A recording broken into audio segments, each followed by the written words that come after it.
All right, welcome back, everybody, and welcome to our next deep dive session. This is Accelerating Service Provider Deployment of Sassy Services. And we're very excited. We have three industry experts joining us once again today for this discussion. We have Tom Yin, Head of Networking Sassy Business Development with Equinix, Sharon Rozov, vCPE Solutions Lead with RAD, and Charles Eckel, Principal Engineer, Global Technology Standards with Cisco. I'd also like to note Charles serves as Digital Services Committee Co-Chair for MEF. Welcome to all of you, and a big thank you so much for being a part of the MEF Infinite Edge Series and for being a part of this discussion. We are thrilled to have you here with us today. We're going to start generally here. What is the role of communications service providers in providing SASE solutions, and what do you see as the ultimate end goal? Let's start off with Sharon, and then let's go to you, Tom. I think service providers are in an excellent position to host SASE security services. They can leverage their network facilities, network locations to enhance business services offerings. They own the network edge where broadband access networks are aggregated, and they can basically provide SLA guaranteed access to the SASE location, and from there on-ramp traffic onto multiple clouds. Yeah, so further to what Sharon says, really I think the industry is at a pivoting point. I think primarily because previously we have the opportunity now to actually turn a monolithic, centralized, hub-and-spoke, data center-centric architecture really into a control and yet distributed with endpoint protection at the edge. So really what this gives the opportunity is for a service provider to be able to bring all of the various different technologies of suppliers, the platform providers, as well as enterprises, even closer together, being able to provide that shared managed infrastructure so that they can actually collaborate to be able to solve real-world business problems. Thank you both. All right, now let's talk about the role your company plays in the SASE market. Charles, let's start with you, and then we'll go to Sharon and then Tom. Okay, sure. Thanks. Really the goal for Cisco is exactly that stated in the title. We want to accelerate service provider deployment of SASE services, knowing that Cisco will play a significant role in a large percentage of those deployments. So Cisco is a provider of SASE services and of products and solutions that service providers use to offer their own SASE services. And of course, Cisco also provides much of the network gear that forms the critical infrastructure over which SASE services are delivered. So Cisco SD-WAN and security services such as Duo and Umbrella, they can be used standalone, but are often used as part of a larger SASE services offering of service providers. So for Cisco, the goal is really to grow the market for SASE services and to accelerate their deployment. Thanks. RAD has recently introduced Assi Cloud Access. It is business access, multi-link business access solution that provides intelligent traffic distribution across multiple links. It is a dual-ended solution. It is comprised of a disaggregated CPE that runs on a variety of hardware options with virtualization, and a software-based cloud gateway that is typically hosted in service provider POPs.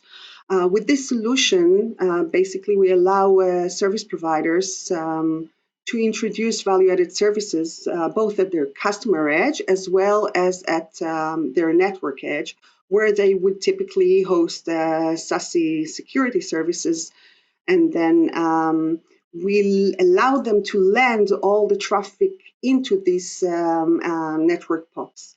We took this solution even one step further and designed the solution in a way that most of the intelligence of the solution is hosted at the cloud gateway, the hub, leaving the CPEs simple and low cost. And from an Equinix standpoint, we really bring all of the best components that from the likes of Cisco and RAD to come together, right? So Equinix provides the infrastructure that allows for these different appliances to be hosted at Equinix, to be able to allow the various different service provider last mile services to use us as the meet me room. And we want to continue with that energy and collaboration between the service providers, the suppliers of technologies, the cloud providers to come together. So at Equinix, we actually allow for these appliances to be deployed. We can also enable a lot of the virtual network functions to be also consumed as a service, keeping up with the cloud speed. And on top of it, we've also made a recent acquisition in Metal. It's called Packet, which we have now rebranded called Metal, which allows a bare metal as a service to be deployed and be able to be consumed directly also on a monthly basis. So we provide a wide range, Jeff, in terms of the various different possibilities of deployments, because I think there is no one size fits all in a lot of these infrastructure needs that various different enterprises will need. Great, thank you. Charles, we're coming to you for this next one. The topic of SASE standardization has come up in earlier sessions. Now, from your perspective as a co-chair of MEF's Digital Services Committee, it would be great if you could comment on the importance of standardization and say a word or two about the process of bringing a standard to market. Thoughts? Yeah, well, standards are near and dear to me. And for Sassy, standardization is really key to growing the market and accelerating the deployment of Sassy services. Case in point, if you just look at MEF SD-WAN standardization and the role that's played in rapidly accelerating the SD-WAN market. Now, if you think back a bit to before COVID started and probably a bit before that, there was great excitement in the market around SD-WAN, but actual deployments, they were slowed by confusion as to exactly what an SD-WAN service was, and a wide variety of vendor products claiming to provide SD-WAN solutions. So MEF recognized that and addressed it head on, creating MEF 70, which formally defines a MEF SD-WAN service and what it means to be a provider or a subscriber of such a service. This includes common terminology that everyone now uses to describe SD-WAN. And that really unlocked the market for SD-WAN services and established MEF as the place for SD-WAN service standardization. So now with Sassy, I'd say we're in a very similar state. Gartner did a great job of coining the term Sassy and capturing really the minds of the industry. And now MEF is formally defining Sassy services. And there, that'll unlock the huge potential of the Sassy services market. There's work in progress, and some of you may have already seen MEF W117. That's the work in progress Sassy standard, and it provides clarity and consistency through the formal definition of what Sassy services are, and it leverages the MEF SD-WAN and application security standards, and also pulls in the work going on in MEF around zero trust. Love that answer. Thank you so much for all that, Charles. Let's talk now about challenges. What are some of the key challenges for service providers rolling out Sassy services, and what steps can be taken to address those challenges? Let's go to you, Tom, and then we'll hear from Charles again. Sounds good, Jeff. So the real challenge, I think, behind Sassy is to actually minimize disruption, right? Sassy is actually a journey. This is not a one-stop shop immediately from the get-go. It's a journey towards Sassy. So minimizing that disruption and being able to enter, into the journey and starting with that mindset, really, I think what enterprise needs to do is identify what are its major pain points today, right? With those major points, now and then secondly, you need to also identify what is available within your infrastructure, right? With those two main pivoting points, you now have a starting ground to which you could actually be able to deploy, and start to develop a Sassy understanding behind how you will actually merge towards that ultimate goal. So at Equinix, what we do is we want to make sure that we provide that opportunity to be able to minimize that disruption, right? The disruption towards your infrastructure to transform into a real digital infrastructure that is ready to serve the world, right? And from our perspective, we give you choice in terms of, again, deploying your application, minimizing that disruption. We give you the option to be able to provide and install virtual functions to keep up with the latest technology in terms of cloud services. We also allow you to be able to consume bare metal as a service, to be able to install, your unique customization that is part of your business that you would want to continue to nurture and grow with at the same time. So we have a lot of these different options. Ultimately, Jeff, I think what we want to provide from an Equinix standpoint is the number of options to grow so that you could actually adapt and adjust accordingly as your business actually continues to evolve. Yeah, I think, Tom, you really nailed it there. And, the way that MEF is defining Sassy services and framing it in the context of services that already exist and have been defined, like MEF SD-WAN services. And I mentioned the work going on in application security for SD-WAN and Zero Trust. I think that's going to help a lot because it's not like this is something entirely new. It's sort of a new way of framing the problem space and looking at and putting together really a lot of the components and technology that's already out there. And of course, bringing in some new elements as well, but it's not like a whole forklift upgrade here. I mean, you can have a continuity. And just like I mentioned the SD-WAN standardization, the way that reduced confusion in the market, and even going back to carrier Ethernet and what MEF did there, I think the MEF Sassy standardization is going to really help a big deal. Great. Tom, as Charles said, you really nailed the last one here, so I'm coming back to you here for this next one. What's the biggest question you get regarding Sassy? I think we get a number of different questions, Jeff, but the two that actually comes up to mind often is, what exactly is Sassy, right? That often actually comes up, right? People they've heard about it. They know that this is a term that was coined by Gartner. It sounds really great, right? But how do I actually then get started? How do I get started on that journey towards Sassy? So that's probably the two biggest questions that we often get.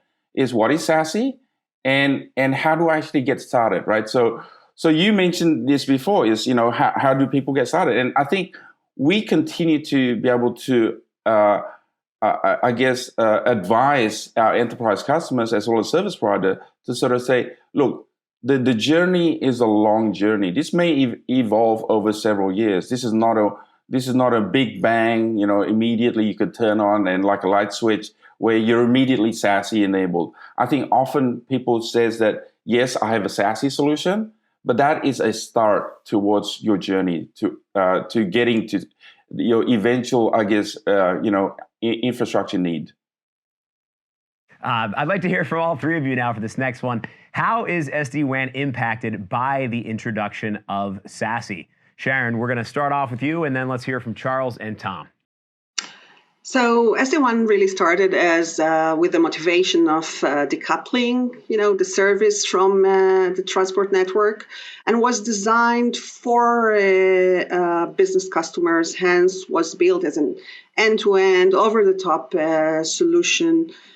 And for me, it is really strange that service providers are adopting SD-WAN with this same architecture, basically, over-the-topping their own network, not giving themselves the opportunity to leverage their network sites and build new services.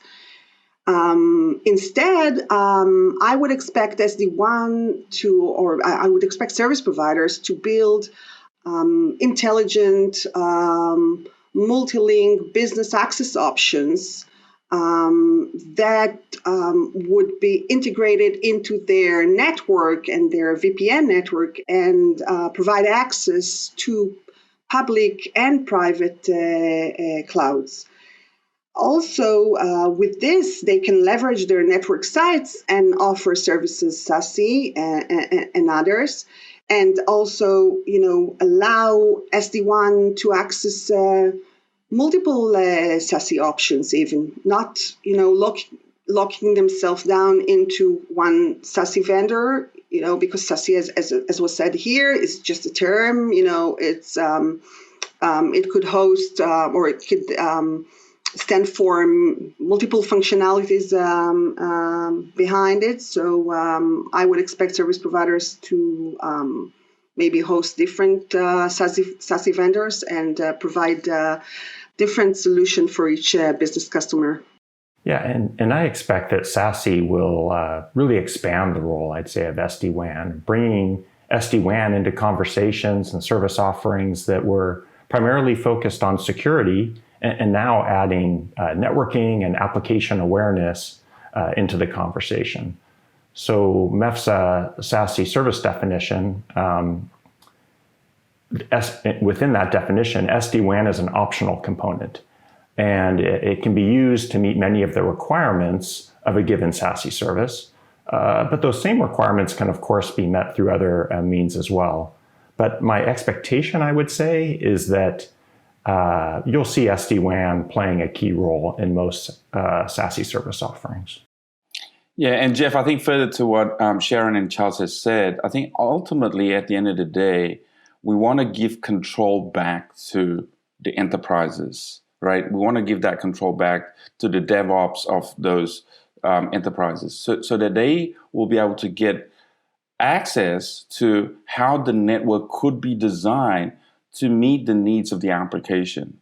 Ultimately, that is the end goal of what we want to be able to enable. Right, so there'll be additional policies that will be introduced as part of the MEF standards that will go into how SASE will ultimately define. And SD-WAN will play a critical role in terms of being able to orchestrate all these various different services to come together. We know that enterprises today use multiple different service providers, whether they will use a zero trust network access from a lot of providers out there, or CDN services. All of these services with SD-WAN will ultimately have to be able to share those controls. And that sharing of control is something that I think from an orchestration engine point of view, it's that ability to be able to pass on from one orchestrator to the next so that we know exactly where the controls end and start at the same time. Got it. Thank you. Sharon, next one is for you. What is the role of SASE in IoT backhaul services?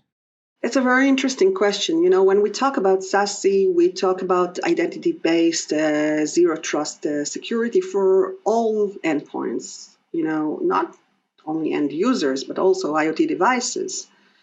And currently, with our IoT gateways, we provide cloud access, IoT backhaul to clouds end-to-end.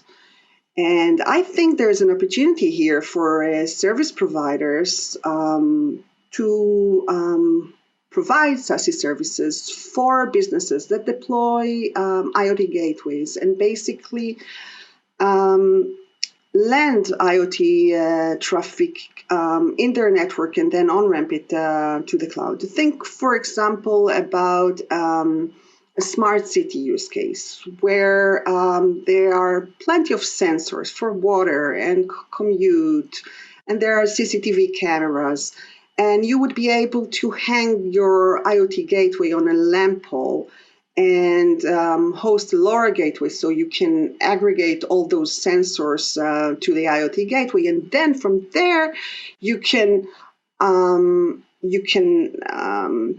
send the traffic to the service provider network, apply security, and then send it onward to the cloud.